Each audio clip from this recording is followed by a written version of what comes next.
Nobody better than us. Nobody indeed. What is good? Welcome into Driving the Line, also known as TJ McConnell catches props, and that's all this man does. Oh, man, good to see you, boys. Big Brad, how we doing, bro? Doing great, AB. Got a lot of soccer today. Happy to be here with you guys. Hopefully we can go another hour and 45 minutes today. Yeah, dude. Look, Greg looks like he's fired up to go an hour and 45. What's up, big dog? Happy Friday. Yeah, we're another day off from the World Series, surprisingly. It's kind of nice to get a little break. But, yeah, getting ready for that finals and ready for another fun weekend. Yeah, it's weird not having any college baseball to bet on. Like, yesterday was odd. It was like, we're here in Central Time, so it was like 1 o'clock Central. Like, my brain was, like, wired, like, ready to go. I was, like, turning it on TV, ready to get in the betting mode, and it was like, oh, there are no games. And then I went to the exact same thing at 6 o'clock, and, oh, there are no games. So I'll tell you what I did have to look forward to. Fellas, I mean, you can't set up life better than this, all right? Look, they're professionals and they're amateurs, all right? And sometimes us professionals have to step on out and show out. Look at this, 0-4. Awful. SGA, he was awful yesterday. Alex Caruso, he has just stopped shooting threes for some reason. Aaron Judge, we got 2 of them. We needed 3. That first inning strikeout really hurt. Big donkey. And then Orioles and the Rays over 8.5, minus 115. That series is terrible. It's 4-1 every day. Every day. Thank God it's over. No more Orioles and the Rays. I don't want anything to do with that. That series was dog. Slaw. Orioles 4-1, Rays 4-1. Orioles 4-1, Rays 4-1. Strange.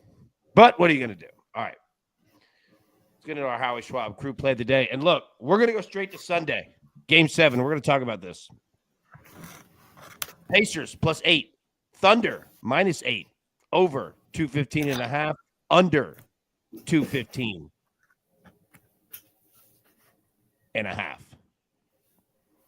All right, where you going? Which way are you going? Game 7. Brad, I throw it over to you first. Let's talk about this for a second. All right, what did you think? Game 6 and then ultimately Game 7 coming up. Well, I don't know who was laying more bricks. Was it the Thunder or was it the local real estate development guys here in Nashville? I mean, it was insane. Every single shot, it was like it wasn't even close. You could even tell. Every pass, it was like not comfortable shooting. Nobody was excited. It felt like halfway through that match, the Thunder were pretty much like, let's just bring it back for Game 7. I didn't like what I saw. Nobody likes when somebody loses like that and then has to go back home. There's going to be a lot of pressure. Should be a very exciting game.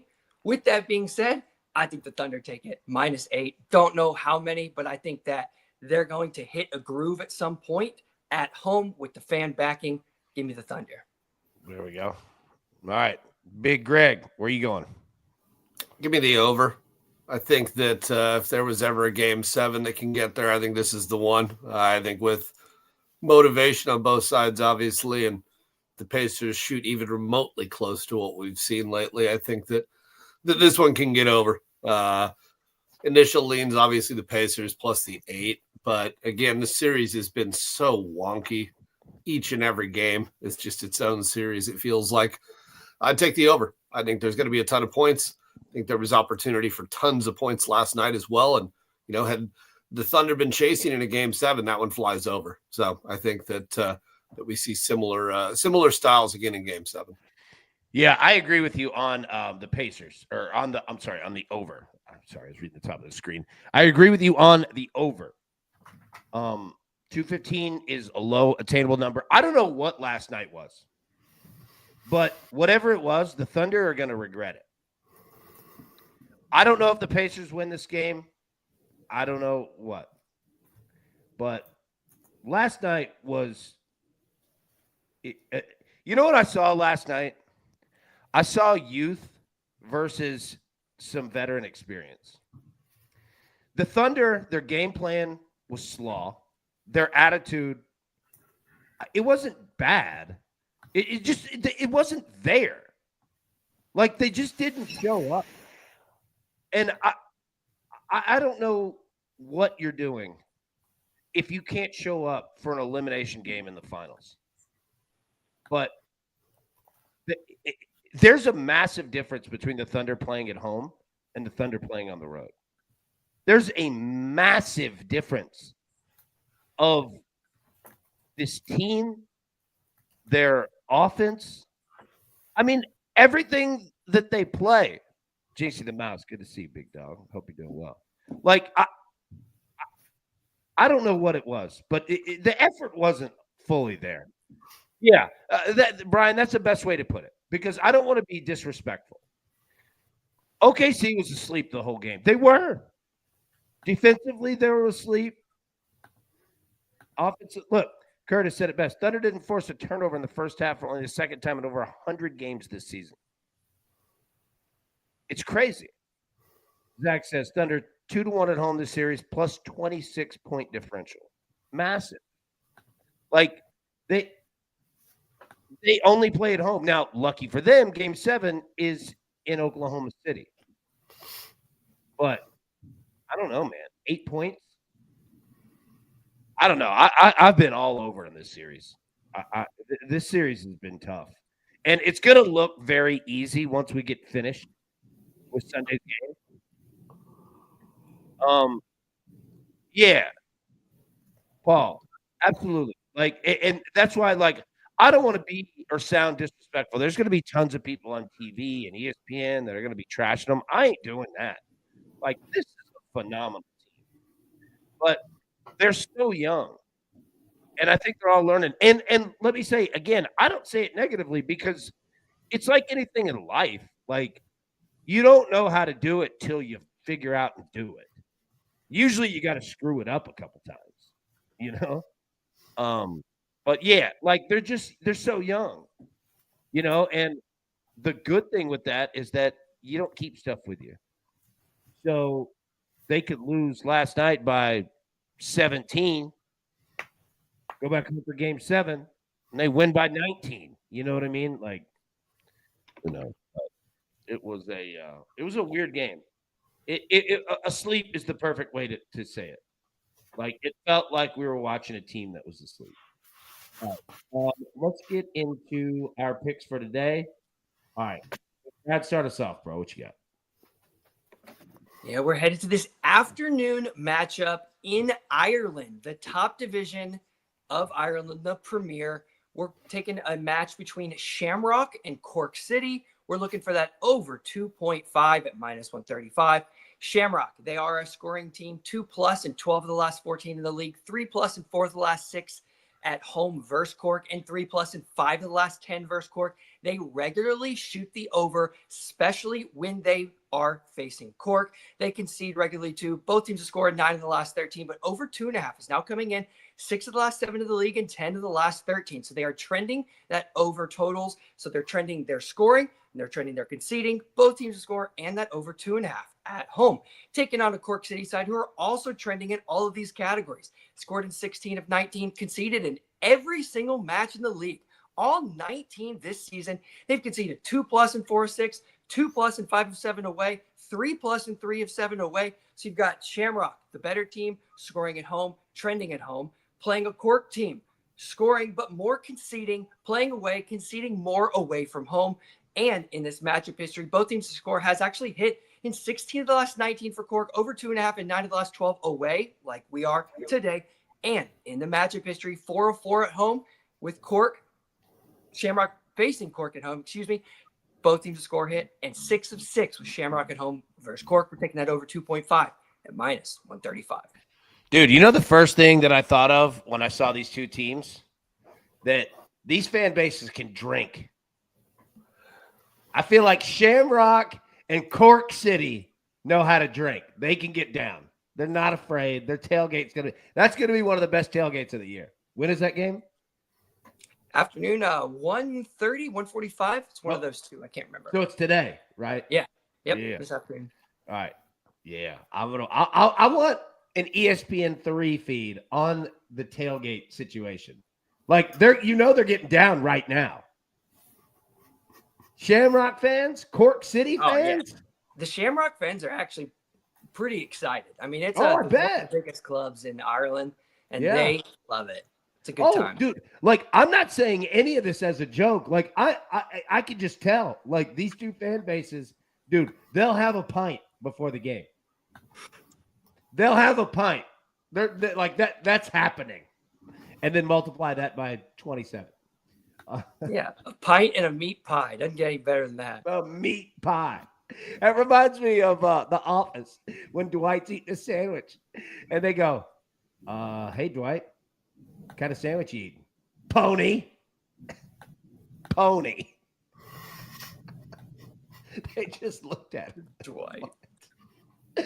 Oh, the other best one on The Office was when they were planning like a camping trip or something. And Pam told Michael, she was like, yeah, Dwight said, that we don't need to prepare, for, death, danger scenarios. Why is that, Pam?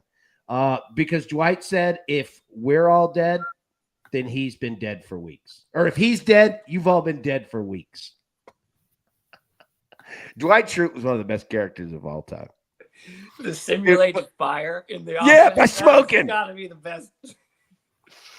He goes, today smoking's gonna save lives. And then he just throws it in the trash can.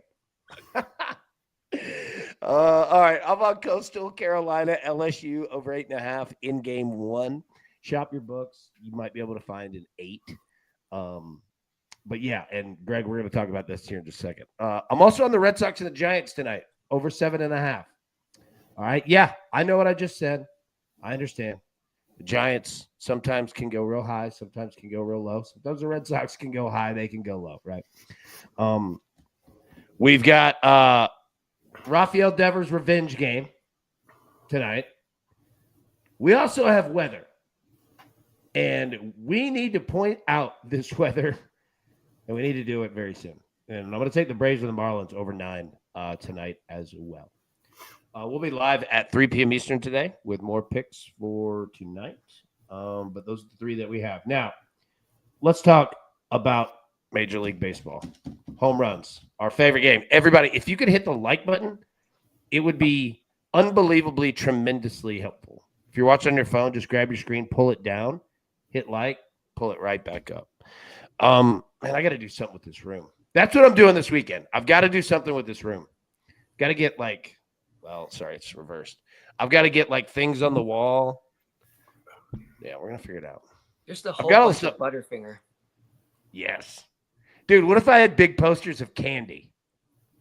You remember those 90s posters where it was a drawing and it would have it was Junior Seau, the linebacker for the Chargers. And it would have a tidal wave behind him, and it was Junior Seau. It was the most 90s poster of all time. And I want all of them. I cannot remember what the name of them they were. But people will remember. I had a Ken Griffey Jr. one. Basically, if you had a cool name or you wore your hat backwards, you would get a poster. Because Griffey always wore his hat backwards. You know what I mean? They were, dude. Oh God, I can't remember. Oh, TJ, you need to do fast food menu boards. Oh my God, dude, that's it. Now I think we might have to steal them. That could be a problem. But I love that idea. If we had a full Whataburger, just menu board. I mean, I guess we could print it off and frame it. In 40-year-old version, they go, is this a framed picture of Asia, the band? Is this the $6 million man's boss? Why do you have this? Why did they make this? That's a funny movie. All right, so let's do home runs. All right, Aaron Judge, plus 175. Shohei Ohtani, plus 225. Kyle Schwarber, plus 250. Rafael Devers of your San Francisco Gigantes, plus 300. Corbin Carroll, plus 300. Ooh, Paul brings up. AB, what happened to the food pics you used to give it? Dude, we need to bring that back. ASAP. Paul, I am so glad you just said that. So glad you just said that. All right, Brad, where you going, man? Home runs. Tani. Give me Shohei, baby. All right, keep going. You're going Otani? Yeah, I'm going Otani. Yeah, sorry, I interrupted you there. Dude, I love that I don't know how that became a thing, because I mean it was a song, and then it was like it became this like basically like the Big Ten chant. You know what I mean? Which I respect the collaboration and effort because it's rowdy. I mean, I love a good chant in America, but there is nothing better than a good soccer chant. These guys are the most creative fan base. I mean, all over the world. Like you got this guy, Luis Diaz. I don't know if you know the Bela Ciao song. It's Luis Diaz. He came from Porto. Wait, I actually forgot the words of it, but it's amazing. Yeah. He came from Barto. Did an 8-piece over there. Barto. All right, so you're going Shohei Otani. Greg, where are you going? Gonna roll with Devers today. Let's make it his first one with the Gigante. Seems like the appropriate place, and if we get that wind blowing the right way, like we had yesterday, then it could be a really good spot for them today. I think of when you think of chants like that, I think of Kelly Clarkson when you say 40-year-old virgin. Since you've been gone. Matty Boy said, pretty sure Baltimore started using Seven Nation Army. It starts off with, I go to Baltimore. Okay, that makes sense. All right, that makes good. I was wondering, because it's a banger. You know what I mean? I was just wondering how the transition was made. You know what I mean? And yeah, that makes complete sense. The song of the College World Series used to be, you remember that song, Ezra? Good. It was good even when you wow. It was good. Oh, you never heard that song? Look it up. It's a good one. Yeah, no pun intended. Did anyone have AB singing Kelly Clarkson on their bingo card? Since you've been gone, I can't breathe for the first time. Dude, Kelly Clarkson, she's got some bangers. All right, so you're going Devers, Greg. Brad, you're going show. Dude, that is addictive, dude. It It even when I hear it presented by Dollar Tree, I hear it when I hear the crowd getting ready for it. On TV, I'm like, oh, here we go. It's like the new wave. Dude, when fans get and it's funny when they do it at a wrestling event because that means that it's boring as hell. And the fans are like, all right, we're just going to make our own entertainment. And then the announcers can't sell it because people are doing it because they're bored, because their product at the moment is stinking. So they can't acknowledge that it's happening. And then the fans just get more and more. And more. Dude, it's hilarious. All right. So, all right, Otani and Devers. God. I hate to take the chalk, but I'll go Aaron Judge. The guy is so due for a home run. All right, I'll take Aaron. What's funny, TJ, is hearing the Tulo chant since high school, since I played against him in high school. Oh, Tulo? Yeah. Yeah. Yeah, because he's a Bay Area guy, too. He was a great basketball player, too. Unbelievable basketball player. Yeah. Unbelievable basketball player, too. I bet. Good-sized dude. Yeah. And he got big when he went to Long Beach. He brought him and Longo and what's his face? They all broadened out big time. Yeah. Yeah, he's a big dude, man. All right, weather. Let's talk about it. Marlins and the Cubs. Wind's blowing out. Rain coming in. Be careful here. Celtic. Asia. How hard did they laugh at the frame store? Oh, Celtic, that was good. Mariners at the Cubs. 12 miles an hour blowing out. Okay. All right. You got rain, 24, 41%, 11%. Temperature, high 70s. Feels like high 70s. So, yeah. Wind's blowing out. Just be careful of the rain in this game. Tigers and the Rays. I want you to look at the last three blue lines here, whatever you call it. Look at the wind. North-northwest, then it's blowing north-northeast, then it's blowing east-northeast.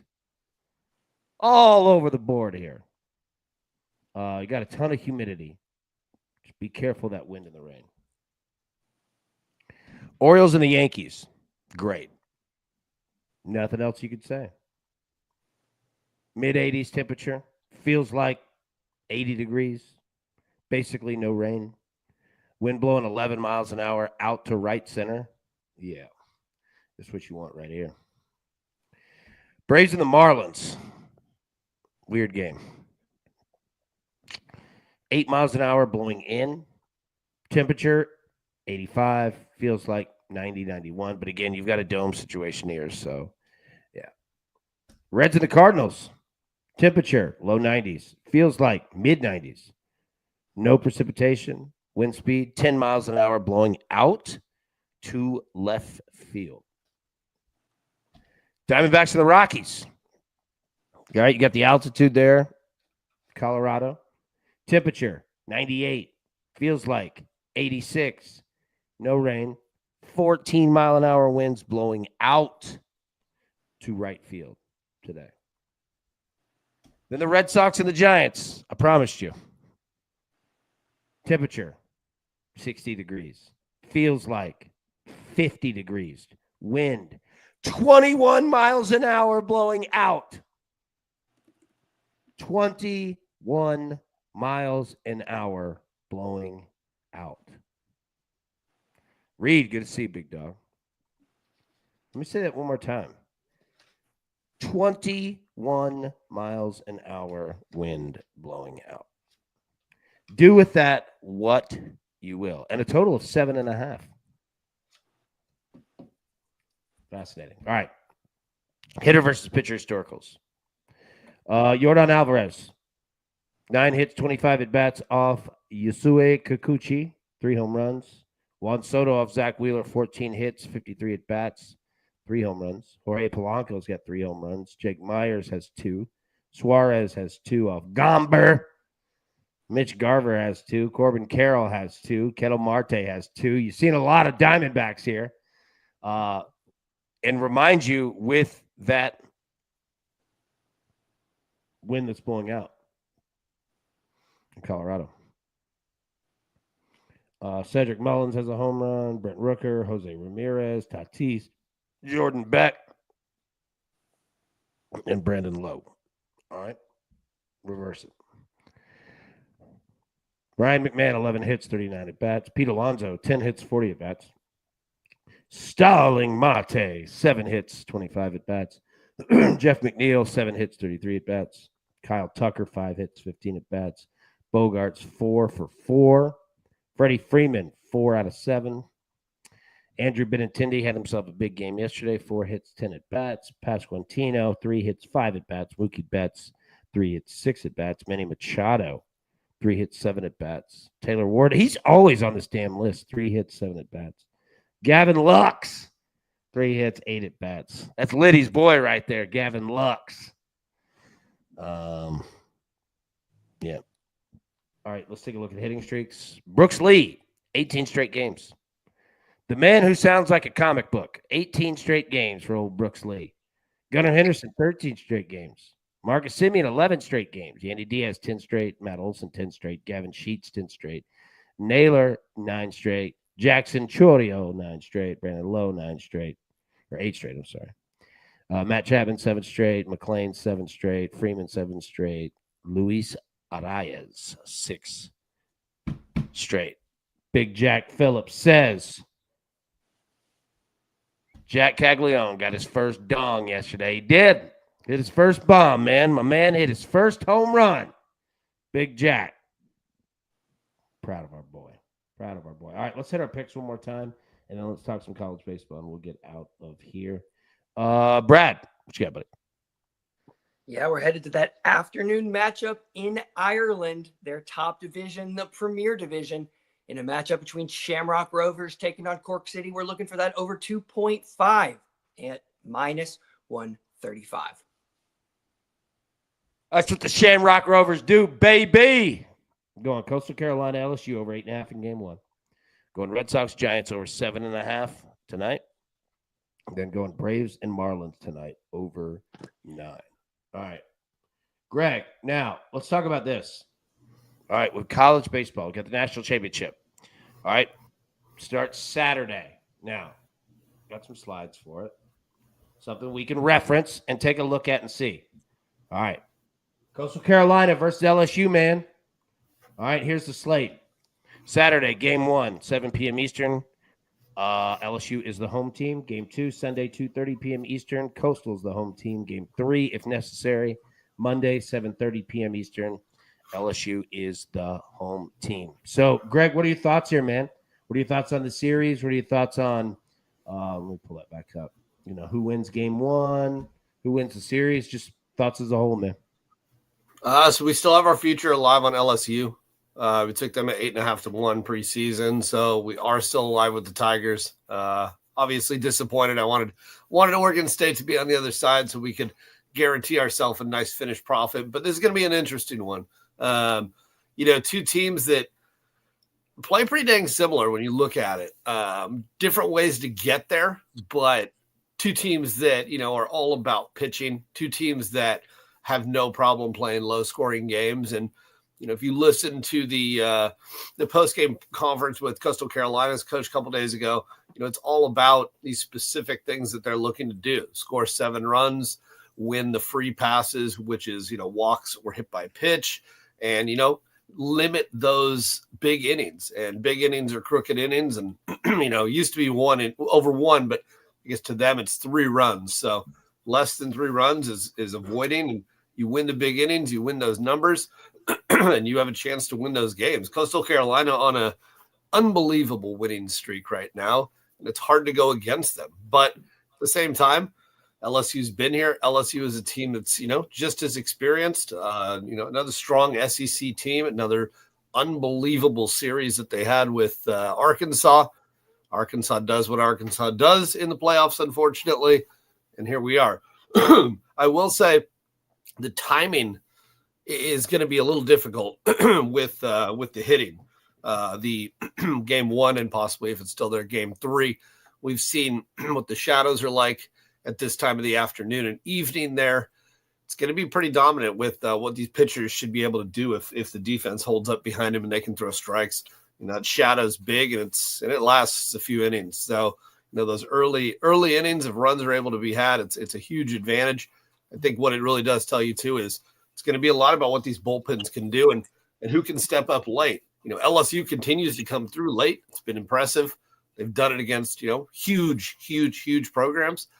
But quietly, Coastal, a team that if you look online, you browse through X and all these other places, people don't give any respect to Carolina. I mean, half people that don't follow baseball have no idea that Coastal Carolina has a team, let alone won a national championship in recent years. So another one of these big names in the other sports, but this is one of those sports with baseball where you build your program right. You build that kind of team that's got that depth, and both of these teams do. It's going to be a great series. I still think LSU finds a way to pull it out. I think they have too much depth. I think offensively, they're continuing to come through in the clutch when they need to. But you know what? I also think that if LSU wins this game 1, I'll probably dabble and put a little bit of protection on Coastal because they've got the depth in terms of that starting pitching. And, they continue to win. So see what happens. But I think it's going to be a fabulous series. I think it goes 3 games, and we'll go from there. Yeah, I mean, look, I'm with you. Like, Coastal Carolina, they've won a national championship before, like in 2016. Like, they've won a title. Like, this is not a fluke program. There is a ton of talent over there on the coast, right?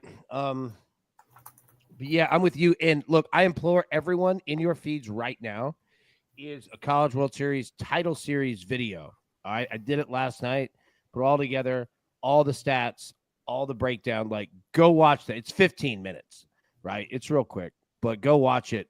You'll definitely whether you're an expert or brand new to it. If you're brand new and know nothing about the College World Series final, go watch that video, and in 15 minutes, you'll know everything you need to know.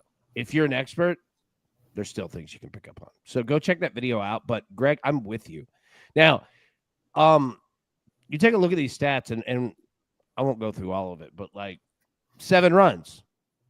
It makes sense. Look, the last 5 games on average for both of these teams, I went through their last 5 games and just put the scores together, right? Both teams won all 5 games. Average score 7-3, Coastal Carolina. Average score 9-5 with LSU. So your 7 runs thing that the coach, had mentioned, absolutely spot on. Look, runs per game, 7.6. But Greg, like you said, these teams are very similar. 7.6 runs per game for Coastal, 8 for LSU. Runs per game allowed for Coastal this season, 3.5. LSU, 4.0. ERA, 3.23, 3.87. All right. These teams are very similar, man. I went through RPI rank, 2nd and 9th. All right. Last 3 game ones that these teams had, right? So in the postseason here, they're game ones of a series. The average score, they both won all 3 of their last game ones. The average score for Coastal Carolina, 8-4. Average score for LSU, 9-3. Then I went through the last 3 game twos, both 3-0. Average score 9-3 of Coastal, 11-3 of LSU. Greg, you're spot on. These 2 teams are almost identical of how they get down. LSU is just, it seems like they have a higher ceiling.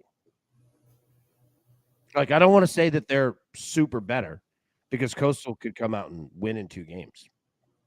But I don't think that happens. Coastal, I feel like Coastal has to play more of a perfect game. LSU is able to do it multiple ways, I think. They can bash their way back into games. They've got depth across the board. Coastal's been a team that, player of the year, pitcher of the year, was dominant again in his last start. And, that's amazing. But what if things go sideways? And, a team like LSU can hit their way out of it. Not to say Coastal can't. Coastal has put up a lot of runs, but LSU mash for mash, guy for guy, at bat for at bat. It's going to be interesting, I'm not a Coastal hater. I'm all about the small schools. No, I'm with you. Small school to get here. I agree with you completely. It's not a matter of who's on the jersey name. It means nothing to me. I'm for as many a small school as there is. Anybody who followed us this year knows we attacked every small school. Cal Poly, every small school in California. UTSA, yeah, exactly. So it's not about the name of the jersey, but it's also about the spotlight. And you do look, and this LSU team has played huge games every year. All year long, they're playing with huge crowds. They're playing against SEC competition. And yeah, they had, free money in their pocket with that last game, and that helps when you're coming back. But if you're going to tell me that doesn't give them even more momentum to score 3 in the bottom of the 9th to push your way into the World Series, you're probably not alive. So it's hard to think that this team's not going to come out just fired up on all cylinders. Plus, it's almost a home game. Look at this crowd that's coming from LSU that's going to be there. It's going to be wild. God. It's going to be a huge home advantage for LSU. The Rocco shots are probably already flowing. Oh yeah, they've been killing everyone. Now you gave LSU fans more time to travel out there. Yep. Which they would absolutely will. Like that. Don't get me wrong. The Coastal Carolina fans have shown out, but there's only so many of them. Like LSU has hundreds of thousands of people at their disposal at any moment, man. They could just take over. So yeah, I'm with you. I think it's gonna come down to hitting. Look, I took the over in game 1, and not many people, if anybody, is gonna do that. But I do think that LSU can hit Coastal's pitching. I do think that Coastal can hit LSU's pitching. Right? They're both hitting the ball very well right now. The best that they have all season.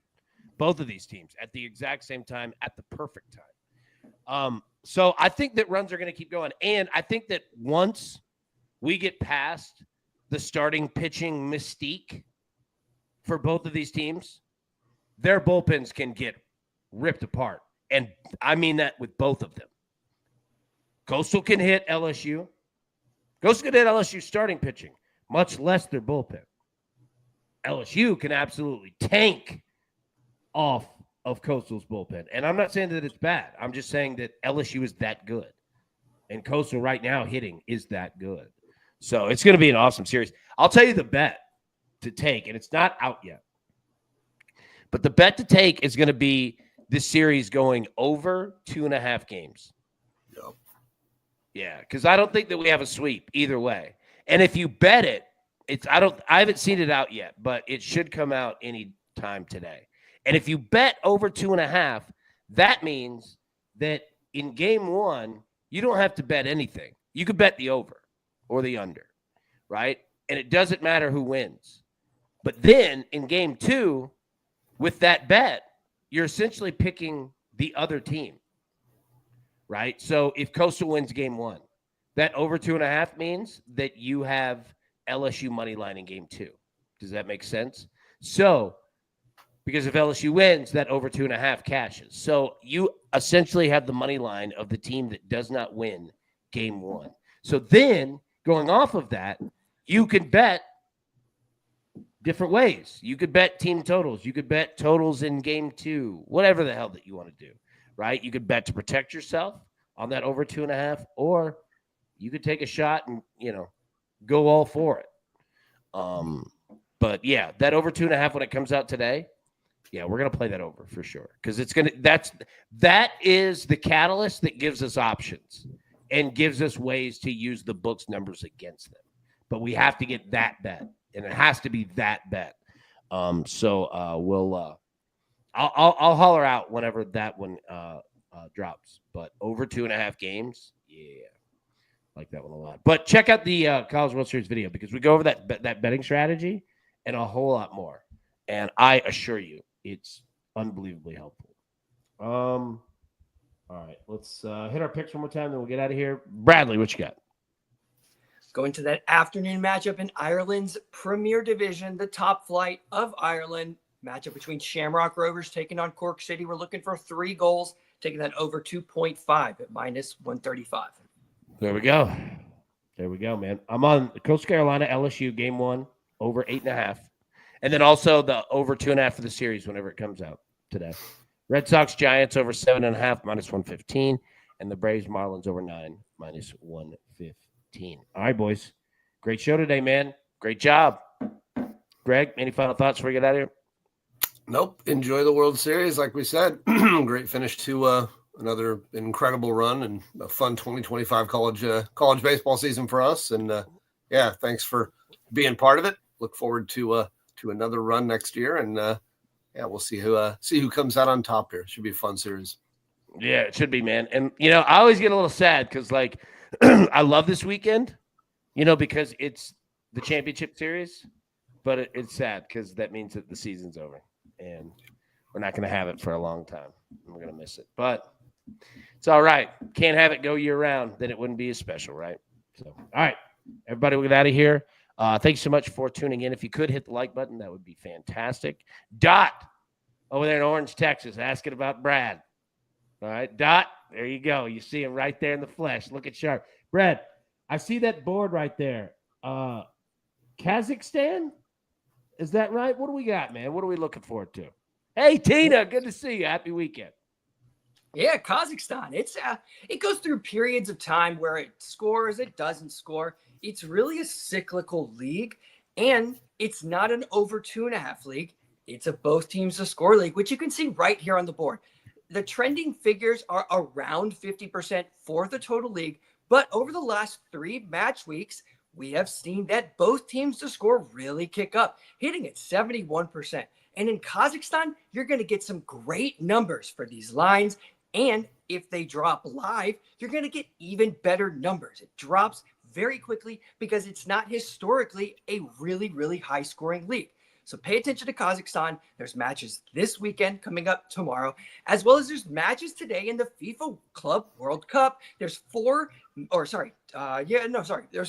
matches today, and they're incredibly difficult matches. We're in the second match of 3 in the group play. We have groups D and group C, Bayern, Benfica, Boca, Auckland. We have Flamengo, Chelsea, Los Angeles, and Esperance.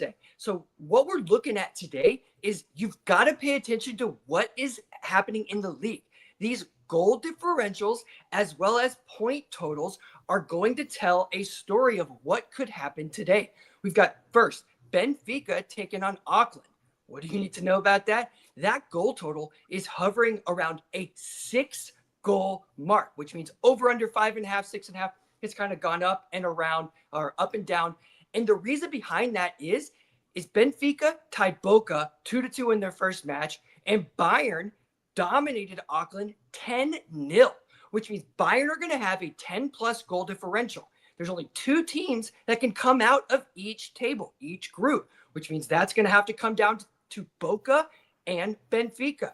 And since Benfica has bottom feeders Auckland today, that means that they should and will most likely look to score multiple goals to try to overturn some goal differential when they go into that last fixture on the last day. They know exactly what they need to do. So if this is going to be the easiest match, there's a good potential possibility that you'll see Benfica really go for it. If they get 1 and 2 and 3, look for them to get 4, 5, 6, and 7. But until they get that 1, 2 quick, and if they're overloading, it might take some time. I see Auckland trying to play them straight up. There's no reason for them to really sit in deep. They're going to need to pick up something. So watch these matches today. I expect Boca to do everything that they can to tie this Bayern team tonight. And I don't know what Bayern team we see because they have a stranglehold on this group, and they basically just need to not lose in order to keep going, go first in this group. And then you have Flamengo, Chelsea, LA Esperance. Well, let's pay attention to this Flamengo-Chelsea match because it's going to decide what happens in this group. Both teams are sitting at 3 points in that second match playing one another. We've seen Chelsea play very conservative. You've seen Flamengo play very conservative. I expect 2 teams to do everything that they can not to lose today. Both teams, 1 point, basically puts them in a really strong position to qualify. Now, Chelsea will want to win because it'll get them over Flamengo, but expect late in that game, if it's tied, both teams just not looking to shell out, not looking to give up any opportunities. So we could really see some conservative gameplay in Group D, and we could see some really open, high-flying goal scoring in Group C. Flamingo. That's who I like. Are they good? They're okay. They are now. As far as this tournament is concerned, they wouldn't be considered in the top half of the competition. But in their league, in the side of the world, they're a pretty solid team. It's just not as strong in South America, North America, as it is in Europe, for sure. Yeah. Also, yet another T-shirt. We got to start writing these down. Pay attention to Kazakhstan. Like, if you wrote that in, like, blood red letters on a T-shirt, people would think it's, like, political. They're like, oh, God, what's Kazakhstan doing? What are they up to? You know? You're like, no. This has to do with betting. Not war. Pay attention to Kazakhstan. I want to make that blood red. All right.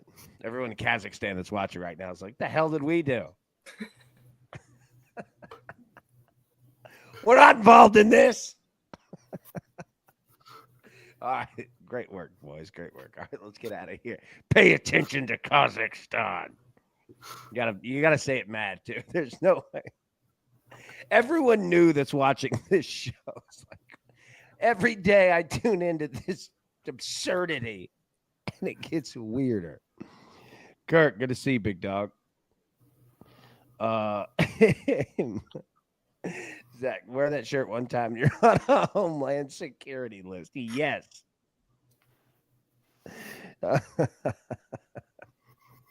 Oh my God, that's good. Pay attention to Kazakhstan. All right. I don't know why it's fun to say that angry. All right, let's get out of here, boys. Great job. All right. Everyone have a wonderful day. Tina, so good to see you as always. Hope that you're having a wonderful week and you have a wonderful, wonderful weekend. All right. Everybody, thank you so much. We'll be live today at 3 p.m. Eastern. But until then, best of luck. Catch these tickets. Pay attention to Kazakhstan, damn it. We'll see you this afternoon at 3 p.m. Peace. Who's got it better than us? No!